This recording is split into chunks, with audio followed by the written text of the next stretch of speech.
All right. Now we're getting into the part of the conversation that usually turns social media into a flaming dumpster rolling downhill at 80 miles an hour. After George Lucas sold Star Wars, the person I believe bears the most responsibility for what happened next is Kathleen Kennedy. Now, before anybody starts typing a 20-page manifesto and threatening to report me to every corner of the internet, hear me out. This is my opinion. You can agree, you can disagree, you can throw your phone across the room, but this is how I see it.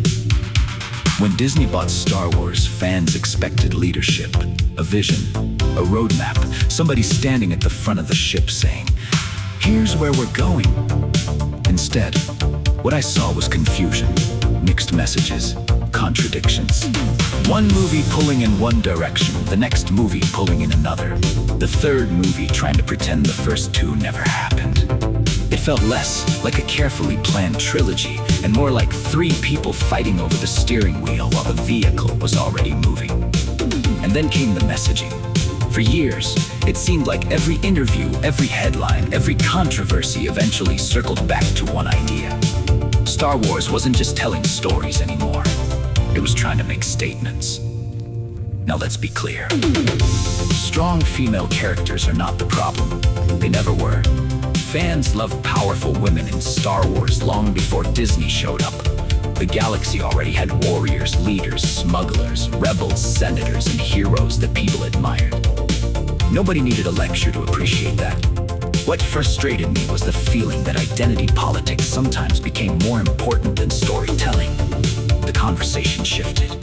Instead of talking about compelling characters, great adventures, and memorable arcs, everyone seemed to be arguing about messaging. And that's where I think things went wrong. Because fans don't buy tickets to be preached at. They buy tickets to be entertained. They want to laugh, they want to cheer, they want to feel something. They want to escape reality for a couple of hours. They don't want every discussion surrounding a franchise to feel like a cable news panel trapped inside a spaceship. And every time criticism appeared, it often felt like fans were being dismissed. If somebody didn't like a movie, the response should have been, "Why didn't it connect with them?" Instead, too often the conversation became, "What's wrong with the audience?" That's a terrible strategy. You don't build loyalty by insulting customers. You don't grow a fan base by telling fans they're the problem. You listen, you adapt, you improve. That's how great franchises survive. And here's the thing that drives me crazy. Lucasfilm had everything. Unlimited resources, legendary characters, generations of goodwill. One of the most recognizable brands in entertainment history. How do you have all of that and still spend years fighting with your own audience? It makes no sense. Imagine owning the greatest restaurant in town. People line up around the block because they love the food. Then management spends years arguing with customers about why they should enjoy the food they're being served. That's not how business works. That's not how storytelling works. And it's definitely not how fandom works. For me, the biggest failure wasn't any single movie. It wasn't one character. It wasn't one scene. It wasn't one interview. It was the overall direction. The feeling that Star Wars gradually drifted away from timeless storytelling, became consumed by modern cultural battles. A galaxy far, far away suddenly felt trapped in today's arguments. And once that happened, the magic started fading. Not for everyone, but for a lot of fans. Enough fans that the division is still being argued about years later. So in my opinion, Kathleen Kennedy didn't create every problem. She didn't write every script. She didn't direct every film. But she was the captain of the ship. And when a ship keeps hitting icebergs, eventually people stop blaming the ocean and start looking at who's standing on the bridge. That's why, in my view, Kathleen Kennedy sits near the top of the list of people responsible for Star Wars losing its way. And the worst part? It didn't have to happen. That's what makes it so frustrating.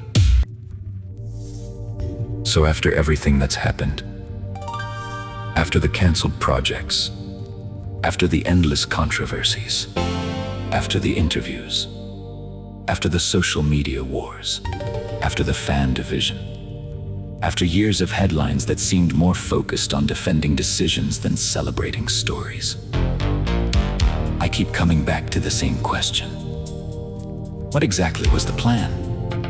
Seriously, what was the master plan?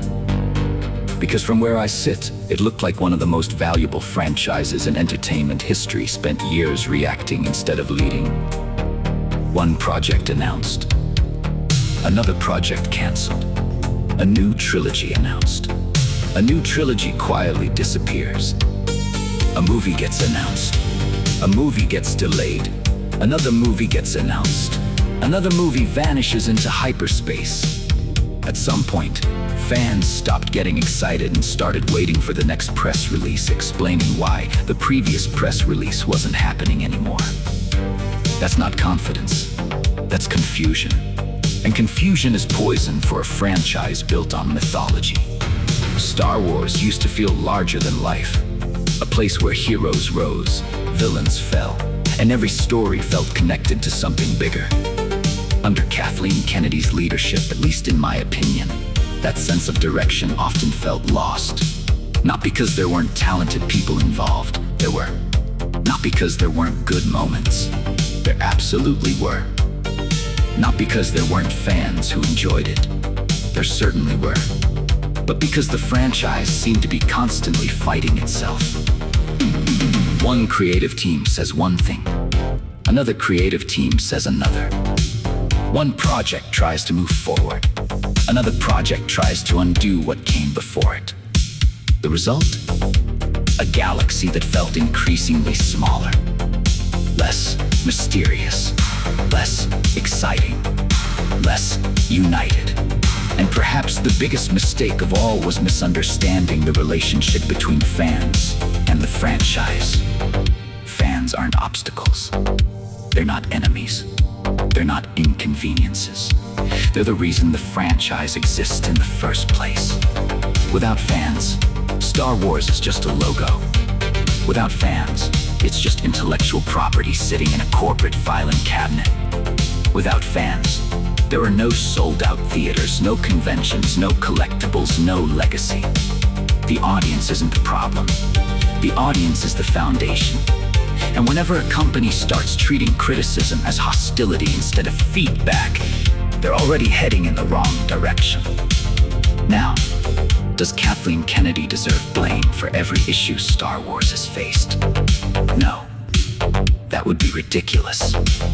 One person doesn't create every success or every failure. But leadership matters. Leadership always matters.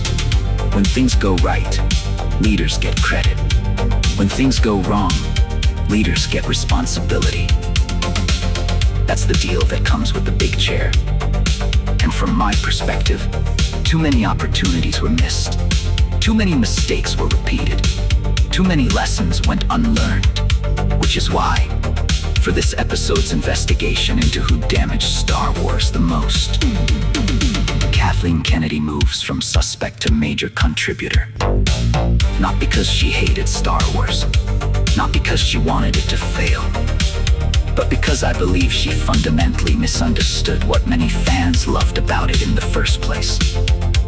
And when leadership loses sight of the audience eventually starts looking elsewhere. Next up, we're moving beyond executives and into the machine itself. The corporation, the boardrooms, the spreadsheets, the endless obsession with content, subscriptions, branding, and quarterly earnings. Because if George Lucas opened the door and Kathleen Kennedy helps steer the ship, then the next suspect may be the giant corporation that turned one of the greatest cinematic ventures ever created into just another product line. Disney. And trust me, this is where the gloves come off. This is Shockwave Radio, where opinions hit harder than an asteroid field, and hyperspace routes don't come with corporate approval. Stay loud, stay curious. And remember, the Force wasn't supposed to need a marketing department.